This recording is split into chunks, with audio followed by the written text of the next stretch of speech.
ओम श्री साई राम। उपनिषद वाहिनी 12वां संबोधन।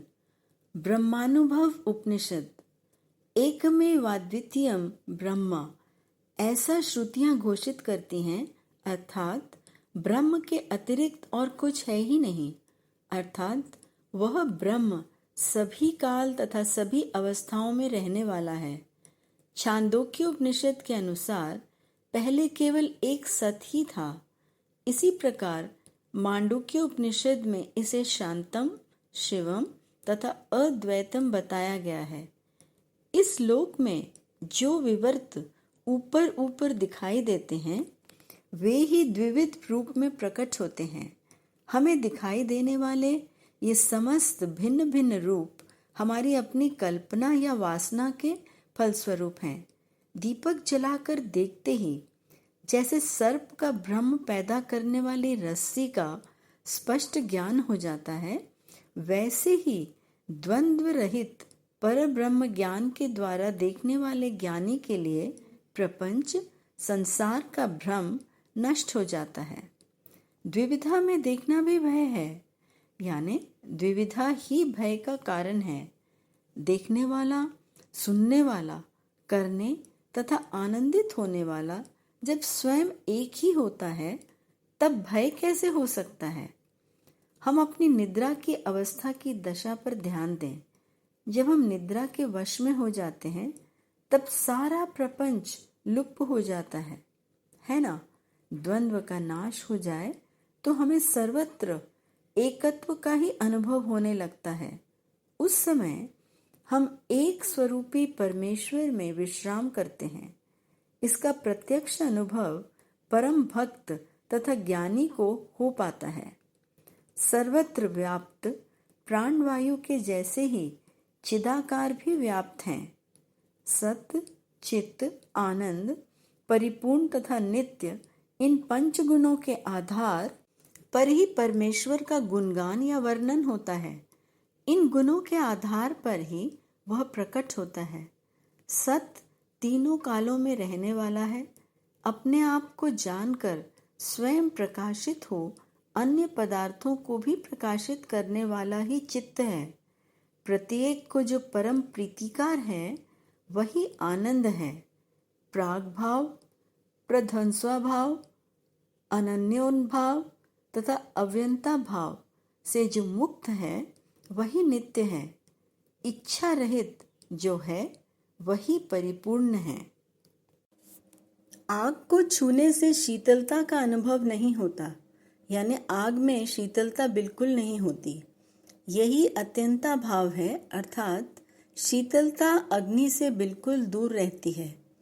अग्नि में इस शीतलता का अत्यंत अभाव होता है। अतः वास्तव में शाश्वत क्या है? देश, काल तथा वस्तु, इन तीनों परिच्छिन्नों सीमाओं से जो अप्रभावित है, वही परिपूर्ण है। ये लोक मिथ्या है, केवल आंखों को दिखाई पड़ता है। ये जीव ही सत, चित, आनंद तथा ब्रह्म है, यानी सच्चिदानंद घन है। अतः इन चारों में ही लीन हो जाओ। भावपूर्वक ओंकार का ध्यान करो और ये निश्चय कर लो कि तुम ही आत्मा हो। अज्ञान का विनाश हो जाने पर प्रत्येक आत्मा अपने स्वरूप में देदीप्त हो जाती है। पहले जो मृग मरीचिका का आभास होता, वह मिथ्यात्व अब नष्ट हो जाता है। समस्त वस्तुओं का आदि तथा अंत है। मन जब तक किसी विषय के विचार में मग्न होता या दूषित होता है, अथवा विषयों की इच्छा करता है, तब तक वो बंधन में पड़ा रहता है। इस सांसारिक बंधन से मुक्त होने के निमित्त मन को ऐसा अभ्यस्त कर देना चाहिए कि वो सदैव निश्चिंत रहे, न तो किसी विषय में रमे, न दुखित हो, न किसी की चाह करे। बंधन मुक्ति के लिए भी मन ही कारण है। राजस गुण के अधीन होने से मन बंधन में फंस जाता है। सत्वगुण प्रधान मन मुक्ति का कारण होता है। स्थूल शरीर के साथ एक हो जाने वाला साधक वहीं का हो जाता है, यानी शरीर पर आसक्त तथा अभिमानी शरीर जन्म, सुख दुखों को भोगता ही रहता है। वह इंद्रिय जन्य आनंदों का अनुभव करने की अंधी आकांक्षा करता रहता है। जो साधक शरीर पर अभिमान नहीं रखता, उसके मन में आकांक्षाएं नहीं होती तथा संतोष, क्लेश इत्यादि सद्गुण या दुर्गुण नहीं होते। राग द्वेष अंतःकरण के धर्म हैं, जिनका संबंध जीवात्मा से नहीं होता है। आत्मा सदैव पवित्र है, वह किसी से भी प्रभावित नहीं होती। मुंडकोपनिषद के 3 अध्याय के प्रथम मंत्र में बताया गया है कि द्वा सुपर्णा सयुजा सखाया समान वृक्षम परिशस्व जाते तयोरन्यः पिप्यलम स्वाद्रत्य नश्मन्यो अभिचाकशीति। अर्थात एक साथ रहने वाले तथा परस्पर सखा भाव रखने वाले 2 पक्षी एक ही वृक्ष का आश्रय लेकर रहते हैं। इन दोनों में से एक तो उस वृक्ष के फलों का स्वाद ले लेकर कष्ट उपभोग करता है, किंतु दूसरा न खाता हुआ केवल देखता रहता है। यह शरीर वृक्ष है। पक्षी जीवात्मा तथा परमात्मा है जो साथ साथ रहते हैं। पहला पक्षी जो फल का स्वाद ले रहा है, वो जीवात्मा सुख दुख आदि कर्म फलों का अनुभव कर रहा है। दूसरा पक्षी परमात्मा है जो सूक्ष्मता पूर्वक उसका साक्षी के रूप में रहता है। पवित्रमय, स्वयं प्रकाशमय तथा साक्षीभूत स्वरूप प्रत्येगात्मा ये शरीर जो मांस, रक्त आदि अपवित्र पदार्थों से बना है, कैसे हो सकता है? ये शरीर केवल आहार से निर्मित है। ये सदैव बदलता रहता है। जन्म के पूर्व तथा मृत्यु के पश्चात ये वर्तमान शरीर नहीं रहता। ये शरीर क्षणभंगुर है।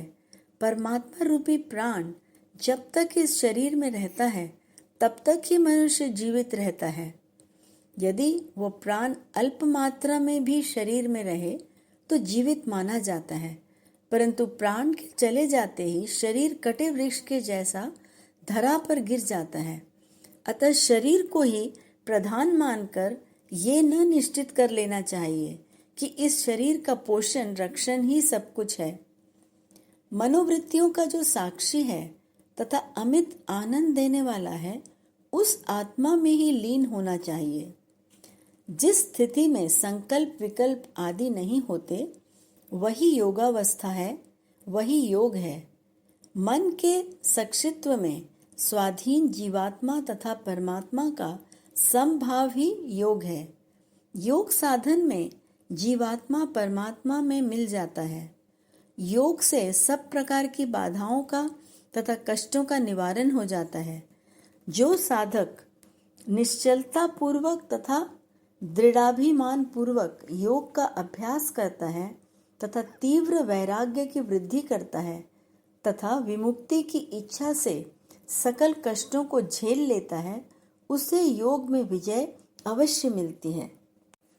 सच्चिदानंद स्वरूप यानी सत्य, विज्ञान तथा आनंद के गुण जिसमें हैं, प्रशांत तथा परिशुभ्र गुण जिसमें हैं, वह विज्ञान है।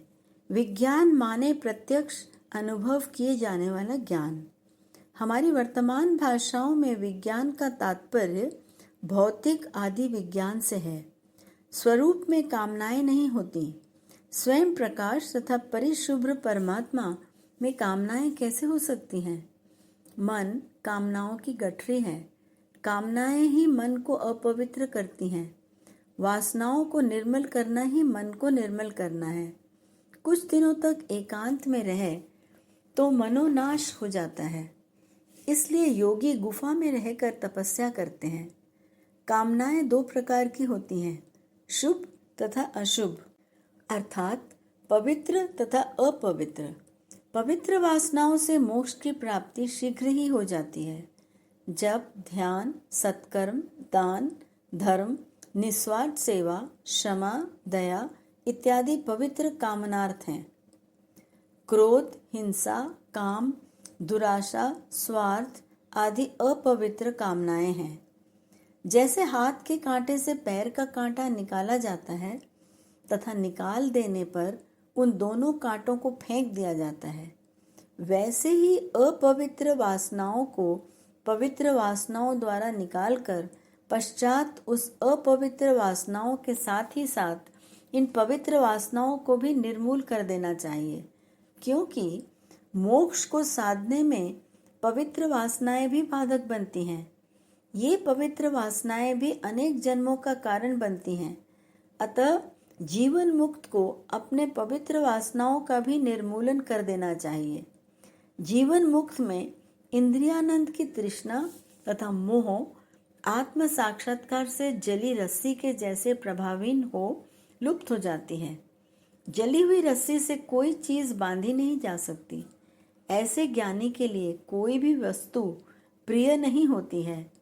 वह सूर्यास्त के समय जहाँ स्थान मिला सो जाता है। वह जन समाज में इसलिए नहीं घूमता कि लोग उसे जाने, उसका आदर सत्कार करें। जब दृष्टा तथा दृश्य का एक ही भाव हो जाता है, तब जो आनंद होता है वही तुर्यावस्था है, जो चतुर्थ अवस्था है। पश्चात आत्मचिंतन के द्वारा क्रमशः प्रापंचिक सांसारिक व्यवहार क्षीण होता जाता है। निरंतर साधना, अंतराध्यात्मक चिंतन आदि करते रहना चाहिए। निर्बल साधक अपनी आत्मा को अथवा आत्म तत्व को समझ नहीं पाता। सच्चा साधक ही अपनी समस्त शक्ति का प्रयोग कर प्रापंचिक सांसारिक विषयों से तथा इंद्रियों के भोगों से मन को हटाकर शाश्वत ब्रह्म के साक्षात्कार के निमित्त तपस्या में लीन रहता है। तामसिक संकल्पों से कष्ट ही कष्ट भोगना पड़ता है। सात्विक संकल्पों से धर्म, मोक्ष तथा ज्ञान सुलभ होते हैं तथा राजसिक संकल्पों से प्रापंचिक सांसारिक झंझटों में फंसकर इस अलभ्य जीवन को खोना पड़ता है। त्रिगुणात्मक संकल्प यानी इन तीनों प्रकार के संकल्पों का जब परित्याग कर दिया जाता है, तब साधक ब्रह्म स्थान को पाने वाला बन जाता है। वह ब्रह्म ज्ञानी ही हो जाता है। ब्रह्म अगाध है, जिसकी गहराई का नापतोल करना असंभव है। अतः इस अल्प मन के द्वारा उन अनंत परमेश्वर का नापतोल कैसे हो सकता है? ये अप्रमेय जो नापा ना जा सके, अपरिचिन्न, असीमित तथा अव्यपदेश जो कहा ना जा सके है। यह परमात्मा सामान्य भौतिक इंद्रियों के द्वारा न तो देखा जा सकता है, न समझा ही जा सकता है। वह तो इंद्रियों के लिए दुर्लभ है। वेदांत में संकलित भोग त्याग लक्षण वाला ब्रह्म, जिसे वेदांतियों ने नेति नेति यानी ये नहीं कहा है, वह मैं ही है। व्यतिरेक भाव के सिद्धांत के आधार पर देखें तो वह ब्रह्म मैं ही है। हृदय गुहा में रहने वाला ब्रह्म भी मैं ही है। साधक अपने शम, दम, तप, सत्य, ब्रह्मचर्य इत्यादि के अभ्यास से जिसे समझ पाता है, वह ब्रह्म मैं ही है। यूं देह, मन, प्राण, मेधा आदि त्यागते जाने यानी देह नहीं है, मन नहीं है, इस प्रकार छोड़ते जाने से अंत में जो शेष रहता है वही ब्रह्म है, वह मैं है। यही नेति नेति का सिद्धांत है। ये व्यतिरेक सिद्धांत का तपस है। भोग त्याग लक्षण को ही जागृत लक्षण भी कहा जाता है। जीव तथा ब्रह्म के एकत्व को लक्षित करने वाला लक्षण भी यही है। तत्वमसि इस महावाक्य का तात्पर्य ये है कि सोयम देवदत्त, वही ये देवदत्त है। मैं जैसी देवदत्त को देखा जाता है, वैसे ही उपरोक्त सिद्धांत का भी प्रत्यक्ष अनुभव किया जा सकता है। जीव पर ढके हुए आवरण को निकाल देने पर वही जीव परमात्मा के रूप में दर्शित होता है। ब्रह्म का सार ही आत्मा है। हृदयाकाश यानी हृदय में स्थित प्राणवायु तपस माने इंद्रिय निग्रह के द्वारा किए जाने वाली आराधना तथा दम माने मनोनिग्रह। मैं का अर्थ सत्य चित्त आनंद है। इस प्रकार अर्थ कर देने पर भौतिक शरीर कैसे मैं बन सकता है? मनुष्य अज्ञान के कारण ही भौतिक शरीर को ही महत्वपूर्ण मैं रूपी परमात्मा समझ बैठता है। ये अज्ञान ही अनेक जन्म तथा सुख दुखों का कारण है। ज्यों ही मैं का अनुभव विवेक किया जाता है, त्यों ही आत्मज्ञान हो जाता है। आत्म साक्षात्कार के लिए इंद्रिय निग्रह, देहासक्ति का निर्मूलन तथा सत्य का ज्ञान अत्यंत आवश्यक है। शाश्वत ब्रह्म की बुद्धि का बृहस्पति है। मन का मन, कान का कान, आंखों की आंख आदि सब का एक स्वयं प्रकाश भी है। उनके तेजस से ही अन्य सब कुछ प्रकाशित होते हैं। संपूर्ण परमात्मा ही सबका आधार है। ब्रह्म मन में ज्ञान के रूप में स्थित है। मन तथा बुद्धि समस्त इंद्रियों से आकृत हैं। उस ब्रह्म के बिना मन तथा बुद्धि अपने अपने कार्य नहीं कर पाते। वे उसी से निकलते हैं तथा उसी में विलीन हो जाते हैं। जैसे घास भूमि से उत्पन्न हो भूमि में ही नष्ट हो जाती है, वैसे ही बुद्धि ब्रह्म से पैदा हो ब्रह्म में ही नष्ट हो जाती है।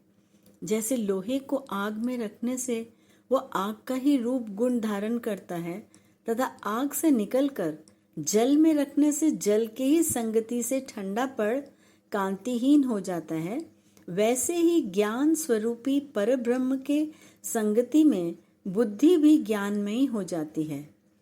माता के गर्भ के शिशु की तरह जैसे परमात्मा सर्वत्र आच्छन्न है, उस अव्यक्त तथा अगोचर परमेश्वर के संबंध में वे पामर लोग जो सांसारिक उलझनों में फंसे हैं, ये तर्क कर बैठते हैं कि यदि ईश्वर है तो मुझे दिखाओ, तभी मैं विश्वास कर सकता हूँ।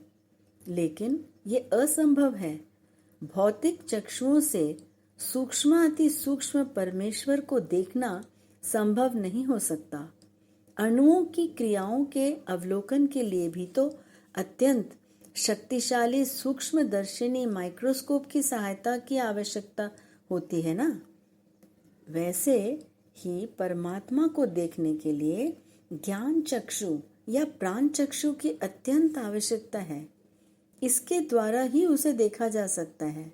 सर्प आदि कोई जंतु तुम्हें डस ले तो क्या उससे होने वाली व्यथा तुम दूसरों को ज्यों का त्यों दिखा सकते हो, बता सकते हो?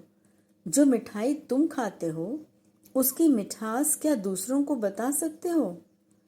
प्रेम, करुणा, सद्गुण, विश्वास आदि को क्या ये आंखें देख सकती हैं? नहीं देख सकती है ना।